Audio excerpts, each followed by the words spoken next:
আসসালামু আলাইকুম। এই ভিডিওতে ক্লিক করার জন্য ধন্যবাদ। এই ভিডিওতে যেহেতু আপনি ক্লিক করেছেন, আমি ধরে নিব যে আপনার ইংরেজি শেখাটা খুবই দরকার। তো আমার এই একটা ভিডিও দেখে ইংরেজি শেখা সম্ভব হবে না।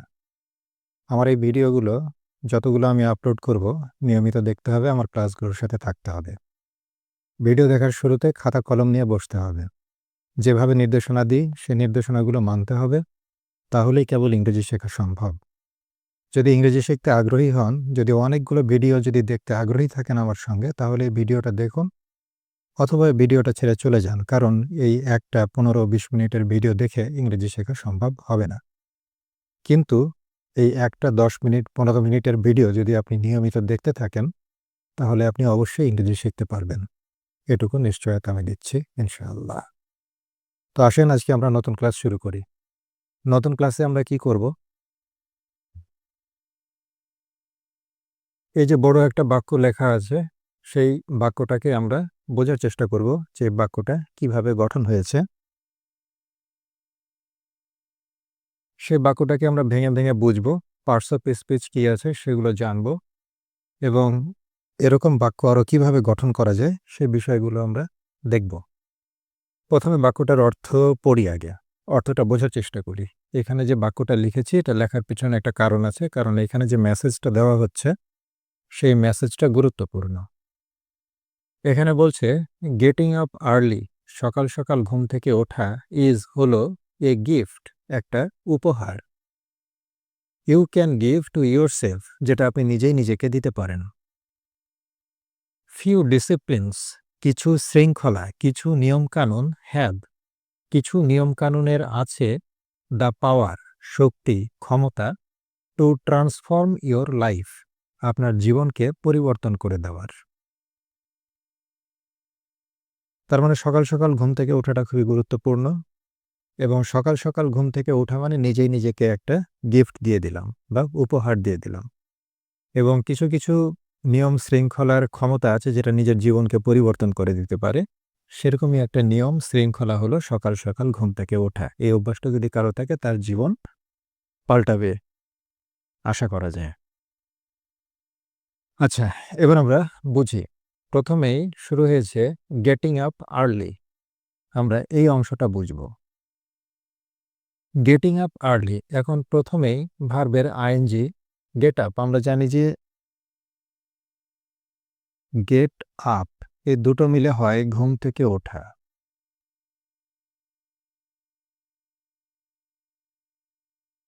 গেট আপ মানে ঘুম থেকে ওঠা। তো বাক্যের শুরুতেই এই যে গেটটা এর সঙ্গে আইএনজি যুক্ত করে গেটিং আপ করা হয়েছে।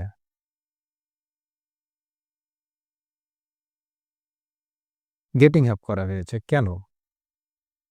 আমরা যদি কোনো বাক্য, ইংরেজি বাক্য যদি শুরু করি এবং তার ১ম এই যদি ভার্ব থাকে তাহলে অবশ্যই সেই ভার্বের সঙ্গে আইএনজি যুক্ত করে শুরু করতে হবে। তাহলে কি হবে?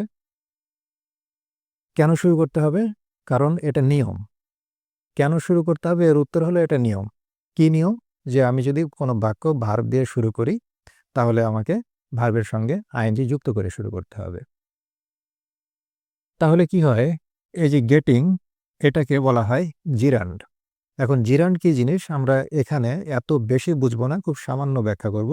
সেটা হলো ভার্বের সঙ্গে যদি আইএনজি যুক্ত করা হয় এবং সেটা যদি নাউনের অর্থ প্রকাশ করে, নাউনের মতো অর্থ প্রকাশ করে, তখন আমরা সেটাকে বলি জিরান্ড। এখন বিষয়টা হলো এটা যে নাউনের মতো অর্থ প্রকাশ করছে এটা কিভাবে বোঝা যায়? নাউন সাধারণত সাবজেক্ট, অবজেক্ট, কমপ্লিমেন্ট এইগুলোর জায়গাতে বসে। এখন এই গেটিং আপ আর্লি অর্থাৎ গেটিং আপ সকাল, সকাল ওঠা, এটা যে নাউনের মতো অর্থ প্রকাশ করছে এটা আমি কি করে বুঝবো? এটা বুঝতে পারছি কারণ এটা সাবজেক্টের জায়গাতে বসেছে। এদিক থেকে আমি বলতে পারি এটা নাউন। কারণ কি? কারণ বাক্যের শুরুতে সাধারণত সাবজেক্ট থাকে। তারপর একটা লিঙ্কিং ভার্ব বা বি ভার্ব আছে। তো ভার্বের আগে সাধারণত মেইন ভার্ব হোক আর অক্সিলারি ভার্ব হোক, তার আগে সাধারণত কি থাকে? সাবজেক্ট থাকে। তাহলে ভার্বের সঙ্গে আইএনজি যোগ করা হলো এবং সেটা নাউনের মতো অর্থ প্রকাশ করছে। যেহেতু বি ভার্ব বা লিঙ্কিং ভার্বের আগে বসেছে, সাবজেক্টের জায়গাতে বসেছে, সাবজেক্টের জায়গাতে সাধারণত নাউনই বসে।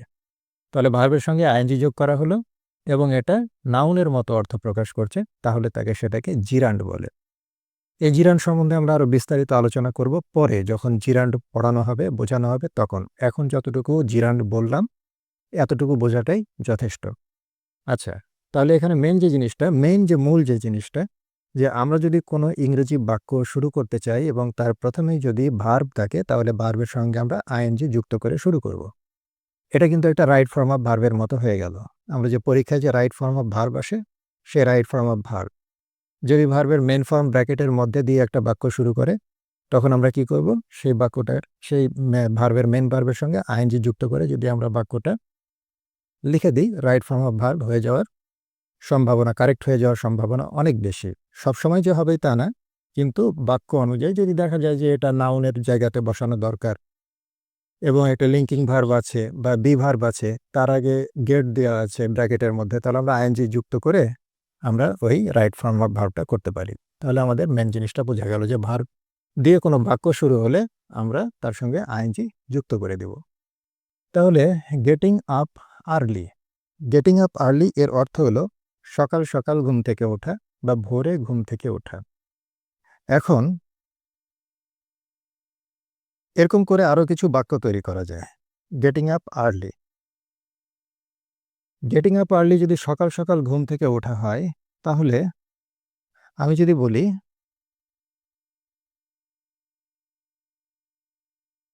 Exercise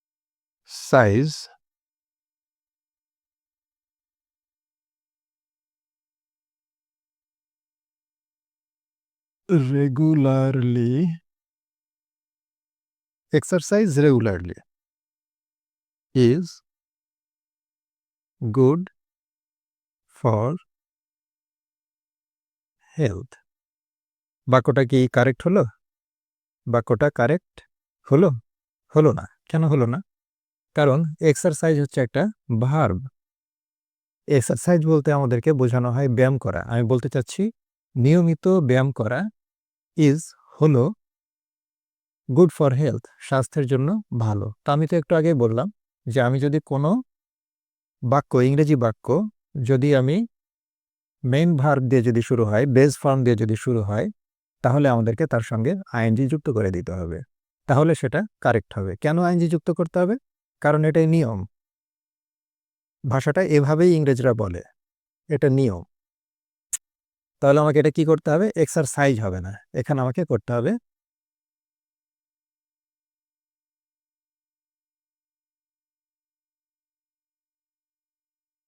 exercising. Exercising regularly is good for health. আমার লিখতে যেয়ে যদি কখনো কোথাও স্পেলিং মিস্টেক হয়, সেটা ডিকশনারি দেখে ঠিক করে নিও বা ঠিক করে নিবেন। আমি আমার ভিডিওতে নিও, নিবেন সব কিছুই বলি। আশা করি আমার ভিডিও আমার চাইতে ছোট এবং আমার চাইতে বড় সকলেই দেখবেন। অতএব তুমি আপনি মিলাই যেতে পারে, এটা একটু মানিয়ে নিতে হবে।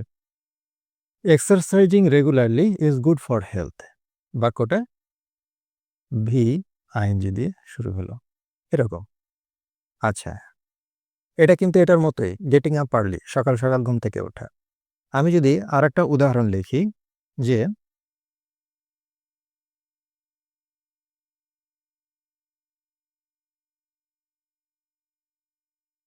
রিড বুক ইজ মাই হবি, বাক্যটা কি কারেক্ট হয়েছে? হয়নি। কেন হয়নি? কারণ রিড হচ্ছে একটা ভার্ব, ক্রিয়া। এটা দিয়ে যদি আমি বাক্য শুরু করি, তাহলে অবশ্যই এটার সঙ্গে আমাকে আইএনজি যুক্ত করতে হবে। কেন আইএনজি যুক্ত করতে হবে? কারণ এখানে একটা লিঙ্কিং ভার্ব আছে। এখানে যখন আমি এটা রিডটাকে যখন আমি রিডিং করে দিব, তখন এটা নাউনের মতো অর্থ প্রকাশ করবে। ভার্বের সঙ্গে যদি আইএনজি যুক্ত করে দিই আর যদি সেটা নাউনের মতো অর্থ প্রকাশ করে, তাহলে সেটাকে বলে জিরান্ড।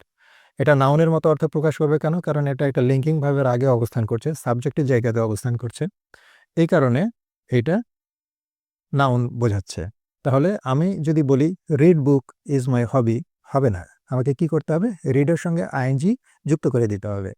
Reading book is my hobby, এটা হলো correct. Read book is my hobby is not correct. Okay, okay. আরেকটা উদাহরণ যদি লিখি,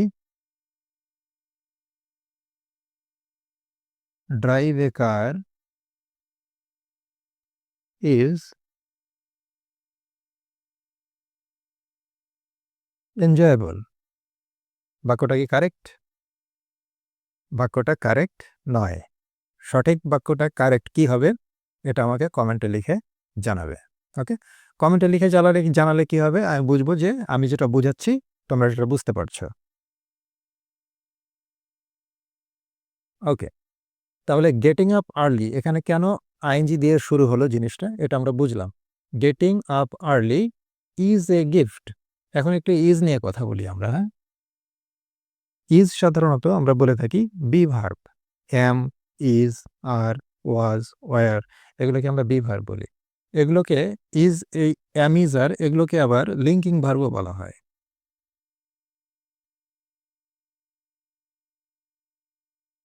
এই ভার্বগুলোকে লিঙ্কিং ভার্বও বলা হয়। এখন ভার্ব মানে আমরা কি? ভার্ব মানে জানি যে কোনো কিছু কাজ করা বা কোনো ক্রিয়াকে ভার্ব বলে।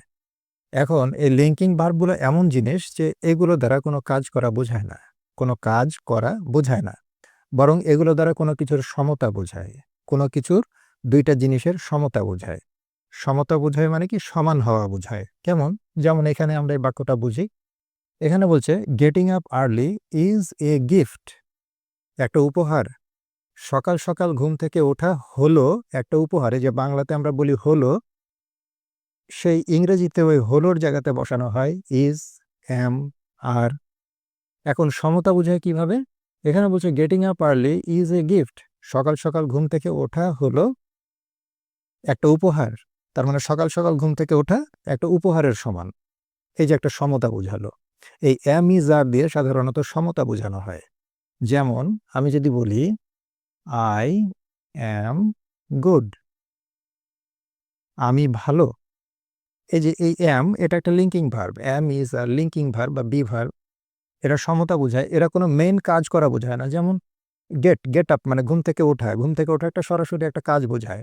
কিন্তু এম, ইজ, আর দিয়ে সরাসরি কাজ বোঝায় না, কিন্তু বরং একটা সমতা বোঝায়। কি সমতা বোঝাচ্ছে? এই যে আই আর এই যে গুড, বলছে আমি ভালো, তার মানে আমি আর ভালো দুইটা সমতা বিধান করছে। আই অ্যাম গুড, আমি হলাম ভালো। এই যে বাংলাতে বলছি হলাম, সেটা ইংরেজিতে করা হয় এম। আয়ের সঙ্গে হয় এম, হি এর সঙ্গে হয় ইজ, ইউ এর সঙ্গে হয় আর। হি, শি, কোনো নাম, এগুলোর সঙ্গে সাধারণত হয় ইজ, আর ইউ এর সঙ্গে হয় আর, আয়ের সঙ্গে হয় এম।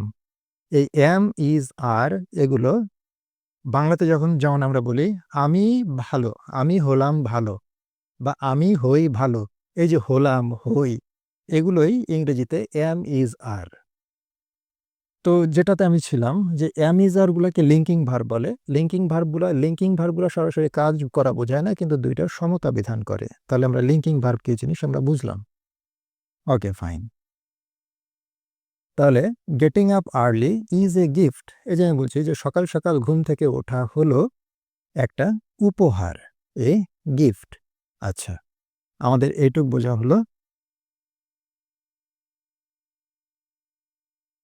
এখন আমরা বুঝব এই অংশটা, you can give to yourself, একটা উপহার যেটা আপনি দিতে পারেন। ইউ ক্যান গিভ, এই অংশটা। এই যে এখানে আছে ক্যান, এই ক্যান হচ্ছে একটা modal auxiliary. Can, could, may, might, should, would, এগুলো হচ্ছে মডাল অক্সিলারি। তা আমরা আজকে আসলে এই ক্যানটাই আমরা শিখব। ক্যান মডাল অক্সিলারি কি? ক্যান যদি বাংলা বাক্যর শেষে যদি থাকে পারে, তাহলে আমরা ক্যান ব্যবহার করে থাকি। যেমন এখানে বলছে ইউ ক্যান গিভ, আপনি দিতে পারেন, আপনি দিতে পারেন। এই যে বাংলার বাক্যের শেষে আছে পারেন, এই কারণে আমরা ব্যবহার করব ক্যান। সাবজেক্ট ইউ, যে কোনো ইংরেজি বাক্য শুরুর আগে সাবজেক্ট হয় ইউ। এই যে আছে পারেন, এই কারণে হলো ক্যান, আর দেওয়ার ইংরেজি গিভ। এখন এই মডাল অক্সিলারিগুলোর একটা গুরুত্বপূর্ণ বৈশিষ্ট্য আছে, সেটা হলো যে মডাল অক্সিলারির পরে সব সময় ভার্বের বেস ফর্ম বা ভার্বের প্রেজেন্ট ফর্ম ব্যবহার হয়। এই যে ভার্বের প্রথম রূপ ব্যবহার হয়েছে, ইউ ক্যান গিভ, এই যে প্রথম রূপ ব্যবহার হয়েছে। আপনি দিতে পারেন। ইউ ক্যান গো, আপনি যেতে পারেন। ইউ ক্যান কাম, আপনি আসতে পারেন। তাহলে আমরা ক্যান এই মডেল অক্সিলারি কি জন্য বা বাংলা বাক্যতে কিরকম থাকলে বা ইংরেজিতে ক্যান থাকলে বাংলা বাক্যটার অর্থ কিরকম হয় সেটা আমরা দেখলাম। আপনি দিতে পারেন। তাহলে একটা উপহার, a gift you can give to yourself. এবার এই অংশটা দেখি। টু ইয়োর সেলফ মানে কি? টু ইয়োর সেলফ মানে হচ্ছে নিজেকে। You can give to yourself, আপনি আপনার নিজেকে দিতে পারেন। এখানে যেহেতু আছে ইউ, তাই এখানে রয়েছে your self. To my self, এটা মানেও নিজেকে। কিন্তু এখানে ইউ না থেকে যদি কোনো কারণে আই থাকতো, তাহলে হতো I can give to my self, অর্থাৎ নিজেকে।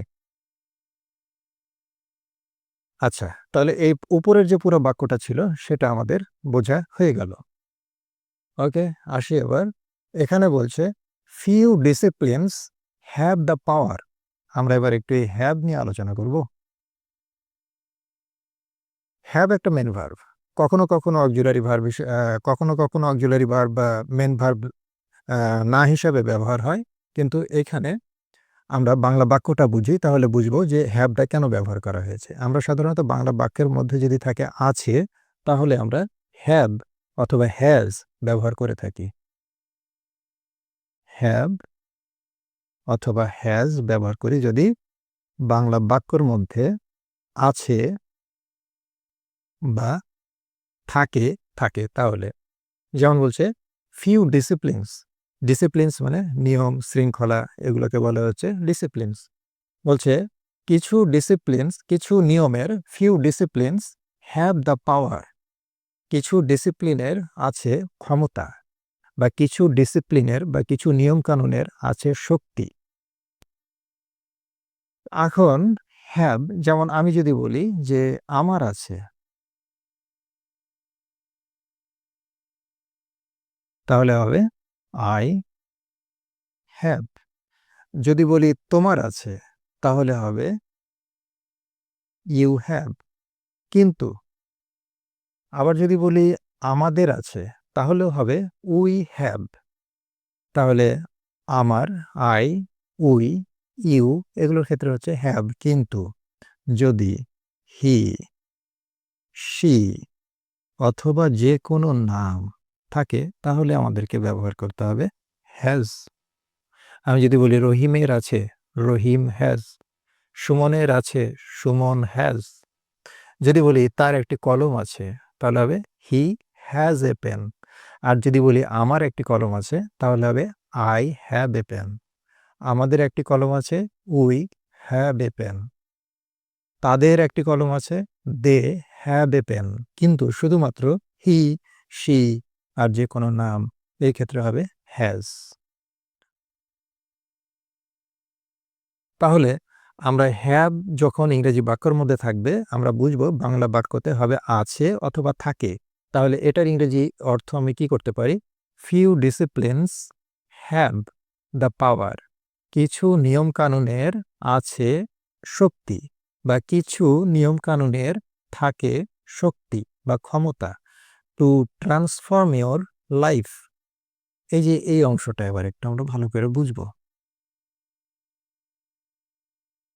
টু ট্রান্সফর্ম ইয়োর লাইফ লিখি,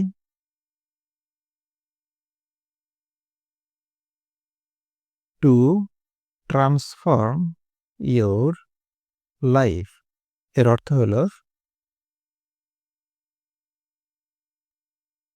আপনার জীবনকে পরিবর্তন করার। ট্রান্সফর্ম এর অর্থ হলো পরিবর্তন করা বা রূপান্তর করা। তাহলে টু ট্রান্সফর্ম ইয়োর লাইফ, এটার অর্থ যদি হয় আপনার জীবনকে পরিবর্তন করার, তাহলে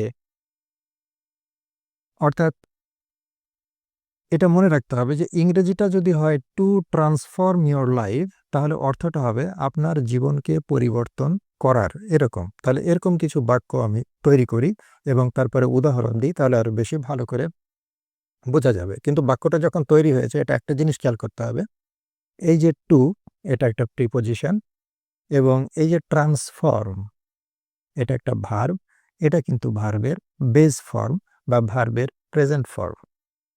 আচ্ছা, এরকম কিছু বাক্য আমি করি, সেটা হচ্ছে,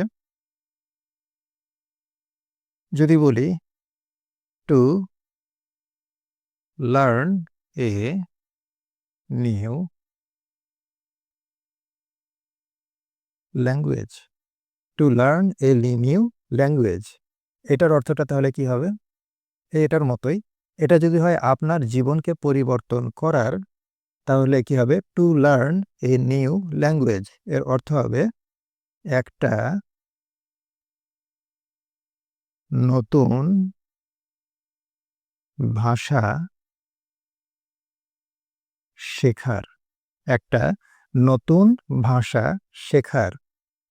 to learn a new language, এই যে টু, এরপর এটা লার্ন, ভার্বের বেস ফর্ম বা প্রেজেন্ট ফর্ম।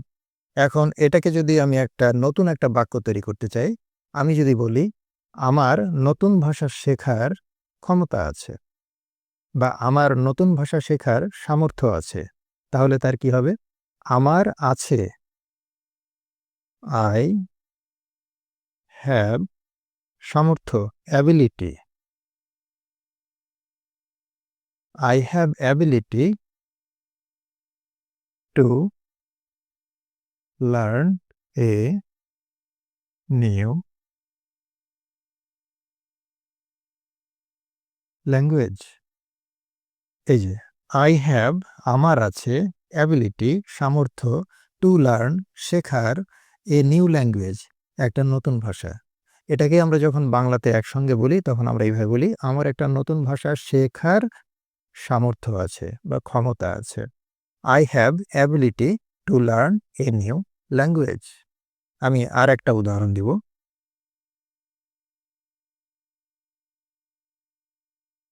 আমি যদি লিখি টু বি এ ডক্টর, তাহলে কি হবে? এটার মানে এটা কি হবে? এটার মতোই হবে। কারণ কি? এটা টু বি এ ডক্টর, এইটার অর্থটা এটার মতোই হবে। কারণ কি? কারণ এই যে স্ট্রাকচার, এটার সঙ্গে মিল আছে। এই যে প্রিপোজিশন বি, বি মানে হচ্ছে হওয়া, এটাও কিন্তু ভার্বের মেন ফর্ম, ভার্বের প্রেজেন্ট ফর্ম, অর্থাৎ প্রথম রূপটা। তাহলে টু ট্রান্সফর্ম ইওর লাইফ এর অর্থ যদি হয় আপনার জীবনকে পরিবর্তন করার, তাহলে টু বি এ ডক্টর, এটার বাংলাটা কি হবে? এটার বাংলাটা হবে একজন ডাক্তার হওয়ার, একজন ডাক্তার হওয়ার। তাহলে এই বাক্যটাকে যদি আমি পরিপূর্ণ করি একটু লম্বা করে, যেমন আমি যদি বলি যে তার স্বপ্ন একজন ডাক্তার হওয়ার, তার স্বপ্ন একজন ডাক্তার হওয়ার, তাহলে কি হবে? His dream is to be a doctor. His dream, তার স্বপ্ন হলো, ইজ হলো, একজন ডাক্তার হওয়ার, টু বি এ ডক্টর। তাহলে যেরকম করার, হওয়ার, বলার, যাওয়ার, শেখার, এগুলো ক্ষেত্রে আমাদেরকে তাহলে ইংরেজিটা কিভাবে করতে হচ্ছে? প্রিপোজিশন টু এবং তারপর ভার্বের বেস ফর্ম বা মেন ফর্ম। অর্থাৎ এই যে আমরা বাক্যটা, তাহলে এখানে আমরা এই বাক্যটা করতে যেয়ে কিন্তু অনেক কিছু শিখলাম। গেটিং আপ আর্লি, সকাল সকাল ঘুম থেকে ওঠা, is a gift you can give to yourself, একটা উপহার যেটা আপনি দিতে পারেন নিজেকেই। ফিউ ডিসিপ্লিনস হ্যাভ, কিছু নিয়মকানুনের আছে দ্য পাওয়ার, ক্ষমতা, টু ট্রান্সফর্ম ইয়োর লাইফ, আপনার জীবনকে পরিবর্তন করার। আচ্ছা, এই যে আমরা বাক্যটা পড়লাম, শিখলাম, এখান থেকে আমরা কিছু ভোকাবুলারি শেখার চেষ্টা করি। ভোকাবুলারি এখান থেকে শিখি। যেমন গেটিং আপ, এখান থেকে getting up, early is a gift, আচ্ছা গিফট, গিফট এটা না, GIFT, গিফট। এটা যখন নাউন হিসাবে হয় তখন এর অর্থ হয় উপহার। আবার যখন ভার্ব হয় তখন হয় উপহার দেওয়া। এই যে একই শব্দ বা একই ওয়ার্ড যে কখনো নাউন কখনো ভার্ব হিসাবে অর্থ প্রকাশ করে, এটা আমাদেরকে জানা দরকার। এখন কখন নাউন কখন ভার্ব হিসাবে প্রকাশ পায় সেটা বোঝা যায় কি দেখে? বাক্যতে বসেছে কিভাবে সেভাবে বোঝা যায়। যেমন এটা এখানে নাউন, গিফট উপহার নাউন হিসেবে বসেছে, কারণ এটা একটা অক্সিলারি ভার্বের পরে বসেছে। অক্সিলারি ভার্বের পরে সাধারণত অবজেক্ট থাকে, অবজেক্টের স্থানে সাধারণত অ্যাডজেক্টিভ, নাউন এগুলোই বসে। তো এখান থেকে এই জন্য বুঝতে পারছি যে এটা হচ্ছে নাউন। আবার আমি যদি বাংলা অর্থটা বুঝতে পারি তাহলেও বোঝা যাবে যে নাউন। কেন? কারণ এটা বলছে যে সকাল সকাল ঘুম থেকে ওঠা হলো একটা উপহার। এখানে বলছে না যে সকাল সকাল ঘুম থেকে ওঠা মানে উপহার দিয়ে দেওয়া, এরকম না। দিয়ে দেওয়ার ক্ষেত্রে আবার আলাদা করে ইংরেজি করা আছে, শুধু এই গিফট দিয়েই উপহার দেওয়া বোঝাচ্ছে না। সেই ক্ষেত্রেও যেহেতু অবজেক্টের জায়গাতে আছে, লিঙ্কিং ভার্বের পরে আছে, তাই এটা নাউন। পার্টস অফ স্পিচ চিনতে পারাটা বাক্যের মধ্যে এটা কিন্তু খুব গুরুত্বপূর্ণ, ভবিষ্যতে অনেক কাজে লাগবে। এখন যারা 9, 10 বা 6, 7-এ পড়ে তাদের ভবিষ্যতে কাজে লাগবে। কিন্তু যখন তারা কোনো চাকরির পরীক্ষা দিবে তখন কিন্তু পার্টস অফ একটা বাক্য তুলে দিয়ে বলবে যে এটা কোন পার্টস অফ স্পিচ, ওই ওয়ার্ডের নিচে দাগ দিয়ে বলবে এটা কোন পার্টস অফ স্পিচ। তখন পার্টস অফ স্পিচ চিনতে হবে যে কোন জায়গায় নাউন হিসাবে বসলো আর কোন জায়গাতে ভার্ব হিসাবে বসলো। তাহলে আমরা এটা শিখলাম যে গিফট কোনো নাউন হিসাবেও হতে পারে, কখনো ভার্ব হিসাবেও হতে পারে। আচ্ছা, you can give to yourself, few disciplines have the power. Power, এই যে পাওয়ার থেকে একটা আমরা কিছু একটু শিখতে পারি। পাওয়ার, POWER, পাওয়ার এটা হচ্ছে নাউন, মানে শক্তি বা ক্ষমতা। আবার যদি বলি এমপাওয়ার, EMPOWER, এমপাওয়ার, তখন কিন্তু আবার এটা হয়ে যায় হচ্ছে ভার্ব। তার মানে হচ্ছে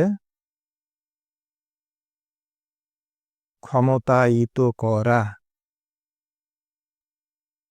বা কাউকে শক্তিশালী করা, কাউকে সুগঠিত করা, তাকে তখন বলা হয় এমপাওয়ার। পাওয়ার, এমপাওয়ার, এগুলো আমি জাস্ট বোঝানোর জন্য অল্প করে বলে দিচ্ছি। এটা ডিকশনারি খুঁজলে কিন্তু পাওয়া যায়।